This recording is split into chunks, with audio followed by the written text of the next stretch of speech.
morning, everybody. I just want to talk about a very strange comment that our friend Eric Smith left here.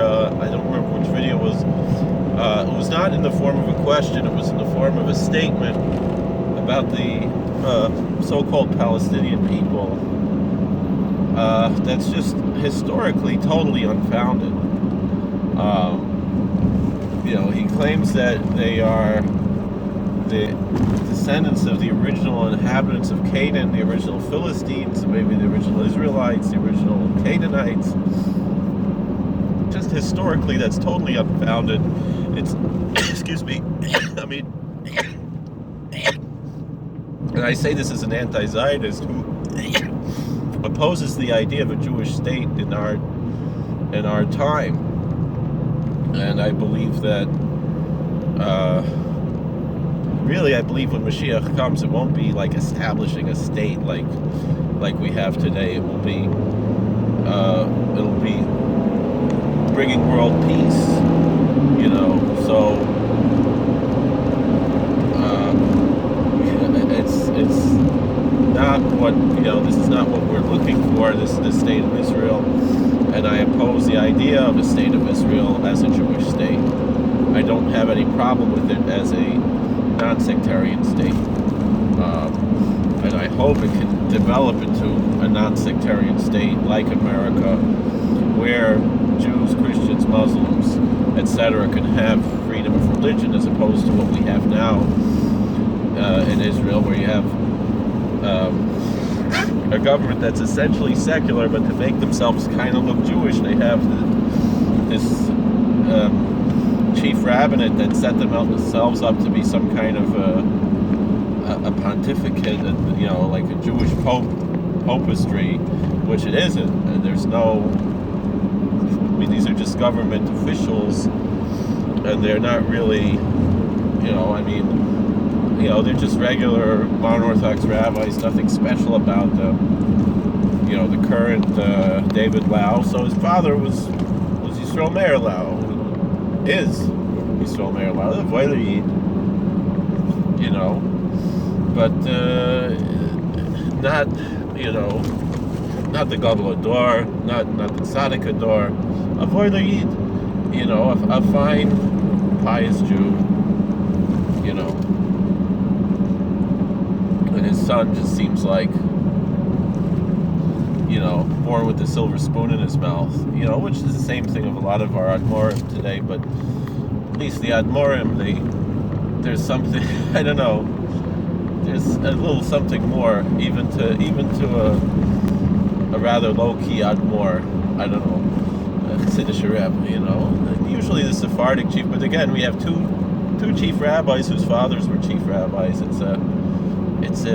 It's interesting, but it's neither here nor there. I don't fargin their students, consider them to be avad, av bezdin, chief rabbi of their community. But when you turn it into first of all, a government issue, and then second of all, the type of hegemony that they try to have over diaspora communities, where they want to control conversion and things like that, and that's been going on for years now, is just ridiculous. It's anti-halachic, and it's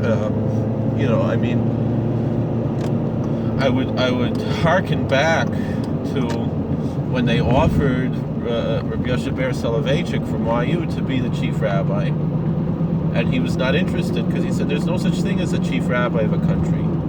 He said, they offered him to be chief rabbi of Tel Aviv. He said, that's for me, because he said, his Zeta was the chief rabbi of Brisk, of a city, of a town, not of a country. He wasn't the chief rabbi of Lithuania. He was the chief rabbi of Brisk. And so that he has a tradition for, which is an interesting approach that he has there. So anyway, but this claim about the Palestinians is just so utterly ridiculous. The idea of Palestinian peoplehood did not exist until the 1960s. It's something that's made out of pure cloth. There's no historical truth to it. it's just a made-up nonsense that was just made up in the 1960s for the sake of nationalism. And I would venture to say, just the same way that the Zionists made up this idea of this Israeli identity. These are simply Arabs, most of whom came from Egypt or from Transjordan and settled in Eretz Yisrael, in the Holy Land, which was under Turkish rule, and very, very few people were living there. There was always a small Jewish community there and a small Arab community there, but they never identified themselves as Palestinians, and they also they never made any claim to be the descendants of the Philistines or the Canaanites.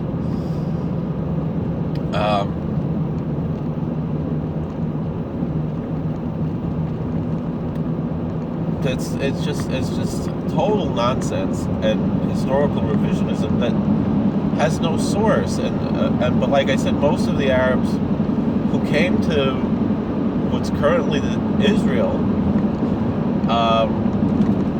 came there when more and more Jewish settlements were popping up there, and a lot of the Jews were too lazy to do the work, and they would hire the Arabs to come work for them.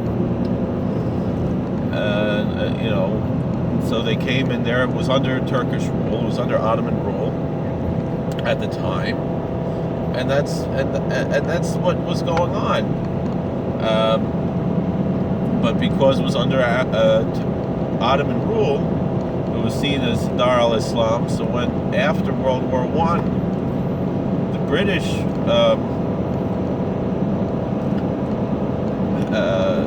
had a protectorate over, a mandate over Palestine to try to figure out what to do with it, and it was called then they would call this land Palestine from the ancient Roman name for it. I mean, it's not an Arab name. It's not what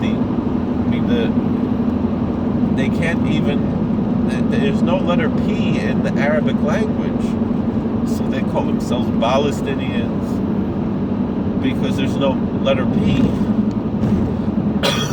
And if they want to claim to be the Philistines, although Plishtim also starts with a P sound, with a hard pay,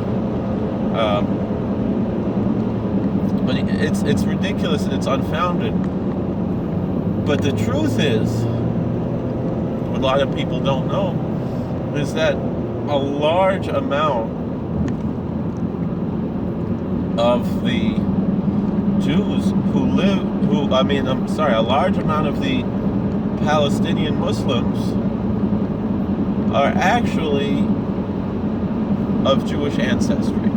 And perhaps, like we were discussing, this question, this identity of being halakhically Jewish, meaning that although by this time a lot of them have lost their identity, lost their they don't have anybody who could really vouch for these claims. But the DNA tests have shown that a large percentage, I think perhaps even a majority of today's who identify as Palestinians, that their DNA comes from the Ashkenazi Jews, not even from the Sephardic Jews, as what you would assume, that they'd be more similar to the Sephardic Jews because they're from the same region and this and that, which they really aren't, or the Edut HaMizrach Jews. You would think maybe they have, and the thing is, there are genetic similarities between Ashkenazim and Sephardim as well, but the studies that were done show that today's Palestinians, their genetic markers come from the Ashkenazi Jews. These are actually, a lot of them are, and there is a lot of Palestinians converting back, returning to Judaism. When did this happen? What's the history of this? So, and a lot of this is a result, really, of Zionism. Now, for a long time, the Jewish people who lived as dhimmis in the Holy Land, in Eretz Israel, under Turkish rule, and lived peacefully so. They didn't really have that many problems with the Arabs. Once in a while, you went in the wrong neighborhood and something happened or whatever. But for the most part, they paid their Dibby tax, they were left alone, they were able to live humble, quiet, pious, religious Jewish lives in the Holy Land, generally supported by the diaspora communities, which also didn't usually have that much money, but they, there was the tzedakah of Meir Balanes, and this was, how people, they lived very simple, humble lives, pious, religious lives, mostly in Jerusalem and in Tzfas, Tiberias, and some of these other communities, with no political intent. And so, even though maybe the Arabs didn't like them that much, but they more or less left them alone, most of the time. Now, when Herzl came in the 1890s and told the Sultan of Turkey, it was the same problem that they had with Shabtai Tzvi. And interestingly, if you look at the history, there was also a movement just before the expulsion from Spain and the subsequent Spanish Inquisition, that during the golden age of Spain, when Jews had a lot of money and they thought that they were going to be able to take over Eretz Israel.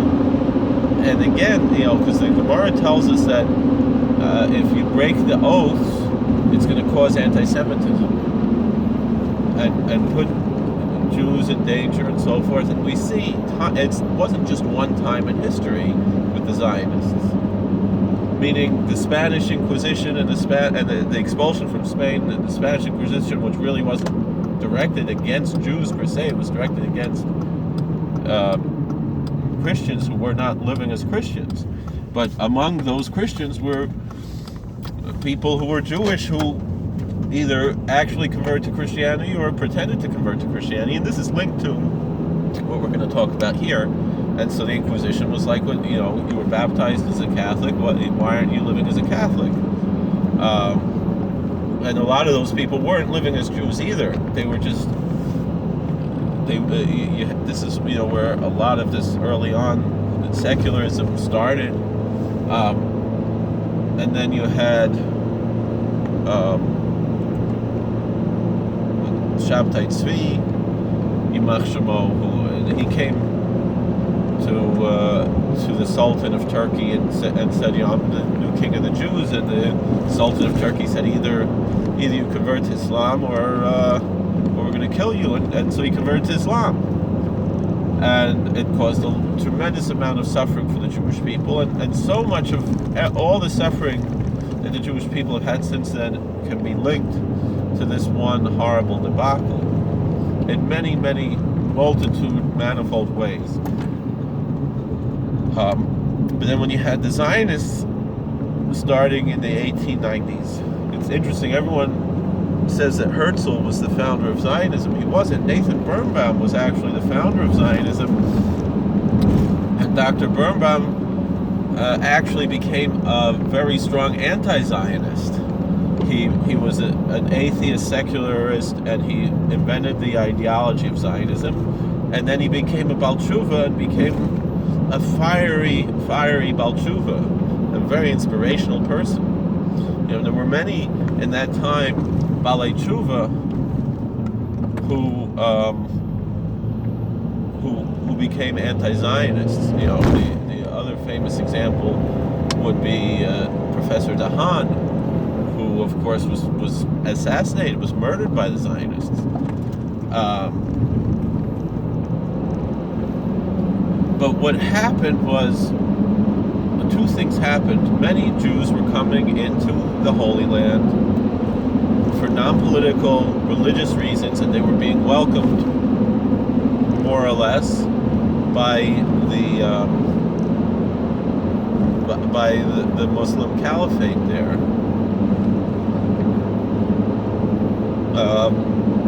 What happened was but in Islam you have this ideology of the Dar al-Islam, but which fascinates me why you don't have that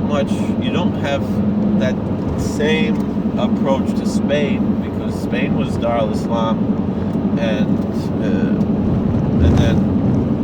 then the Christians took over Spain, and there is some aspect of this among the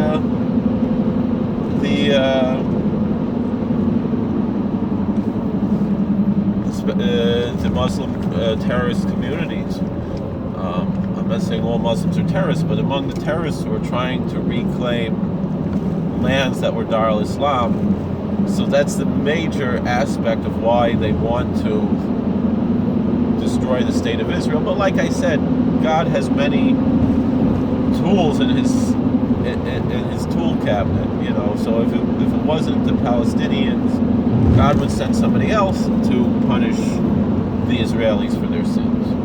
And that's a biblical lesson that we mentioned many times before. So it's not that the Palestinians are the enemies; it's the Jews' own sins that are their enemies, that are causing them to suffer like this.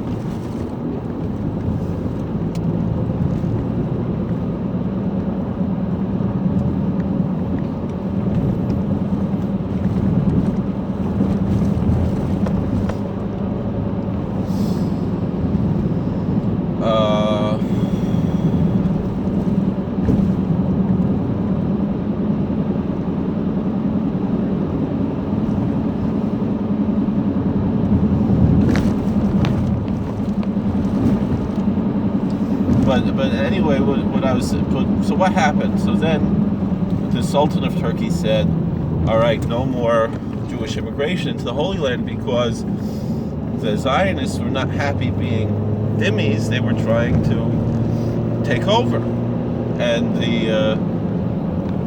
the Muslims didn't know which Jews are Zionists, which Jews were not Zionists.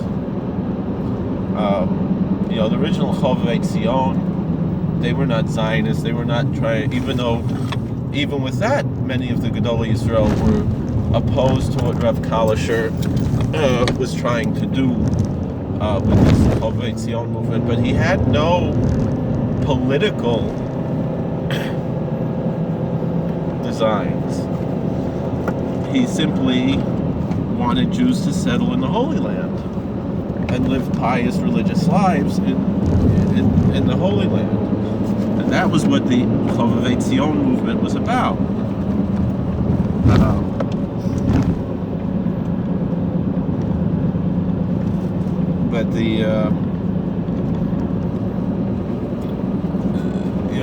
But what happened was the Zionists, who were secularists, although there were religious Zionists, but that was a very small, almost insignificant movement at the first. But they had, different approaches and so forth. But once it became political, that was what upset the Muslim rulers there, and so they were preventing Jews from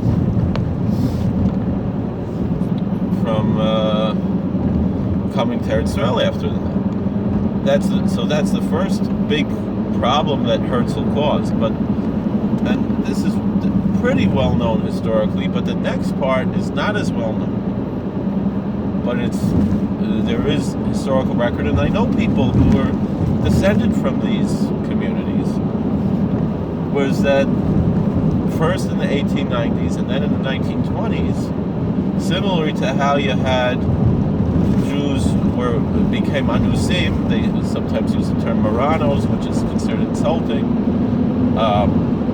that in the 1490s the Catholic Church forced Jews to convert to Catholicism, and some actually converted and some pretended to convert. You had these communities that stuck together, and some of them came to the New World and so forth. But for the most part, we don't really know that much who they are, and you can't really establish that much that they are actually Jewish halachically, and so therefore we would need need some kind of a conversion to come back. Although the problem is, if they are actually Jewish, could there be issues of mamzerus if they didn't have a kosher get and all these types of issues?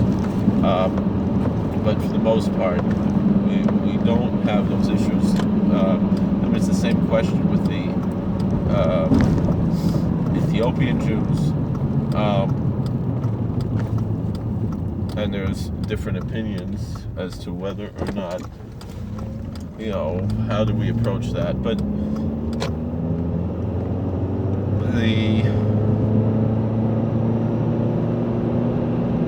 and so too, a lot of Ethiopian Jews, they have go through conversion. But this, we're talking about some people who are still alive today or were alive very recently,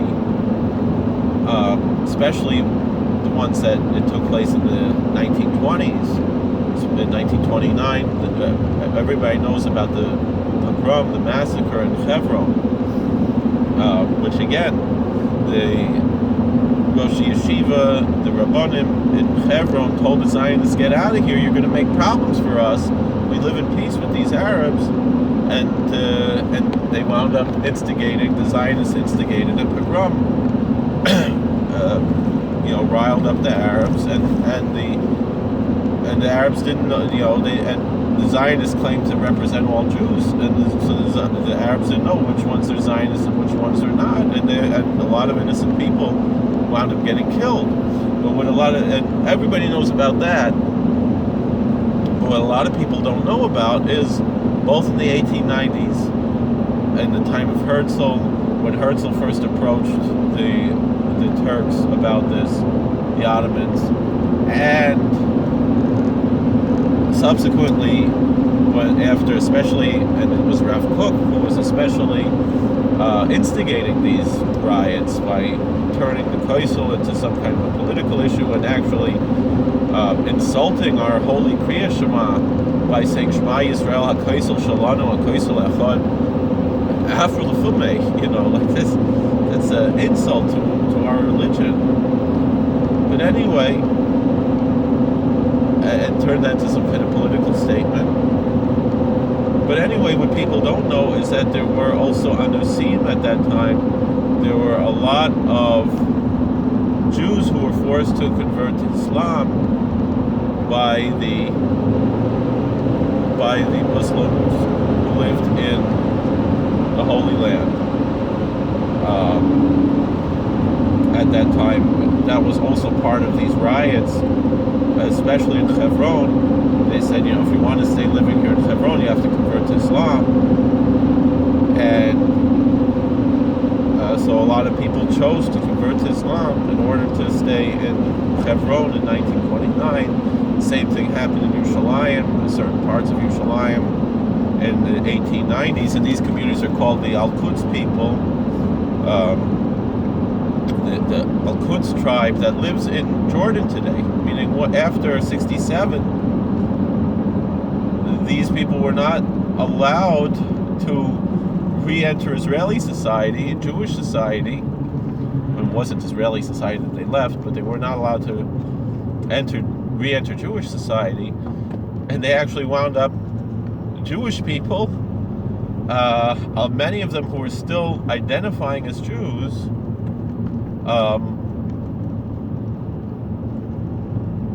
then had to go over to Jordan, but still secretly, some of them were keeping Jewish practices, lighting candles Friday night, making bris milah at 8 days, and there were even people who were trained in that, and different things like that, that a lot of people don't know. And then the same thing, there was someone who came to my community. He would ask his mother, why doesn't grandmother go to mosque, to Juma on Friday? And she said, shh, don't tell anybody, but we're Jewish. And he started telling everybody, and now he came back to the Jewish community. We made a Ger L'Chumer for him because we don't know, but he knew his grandmother. I think at the time his grandmother was still alive, who was from those who converted to Islam during the 1929 Hebron massacres. So, in that sense, yeah, I guess it's not that the Palestinians were the descendants of the Philistines or the Canaanites or anyone else like that, but rather that they are the descendants of Jews.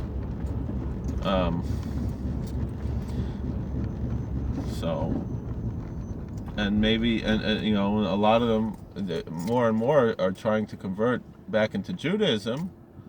But then you saw what happened recently. There was, I don't know if he had Jewish ancestry or not, but there was a Palestinian or maybe Israeli Arab, I'm not sure, who converted to Judaism, and then was kidnapped by his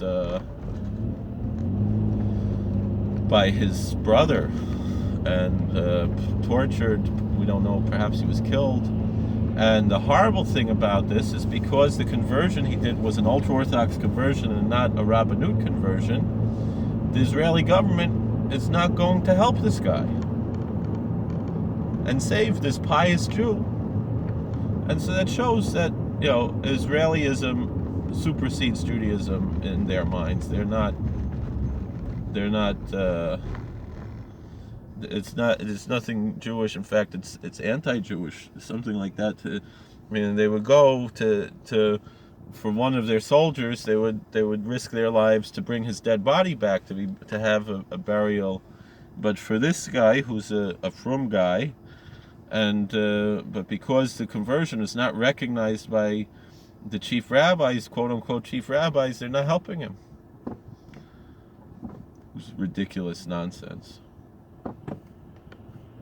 And evil, and I'll tell you, though, the same story.